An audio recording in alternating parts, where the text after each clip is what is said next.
আসসালামু আলাইকুম ভিউয়ার্স। এটা হলো আমাদের একটা ছাদ বাগান। এই জাতটা হলো ভ্যালেজ। দেখেন কি পরিমাণ ইনশাআল্লাহ ফল সেট হয়েছে। জাতটা হলো ভ্যালেজ।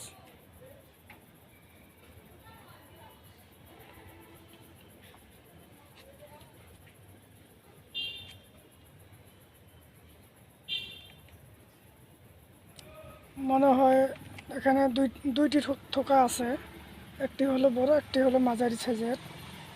তা মনে হয় যে থোকা দুইটা যে ফলগুলো বড় হয় তাহলে 3 থেকে 4 কেজি পর্যন্ত হতে পারে। এখানেও আছে, তারপরে যে এদিকেও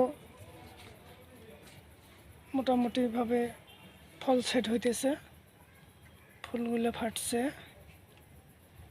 গুটিতে পরিণত হইতেছে।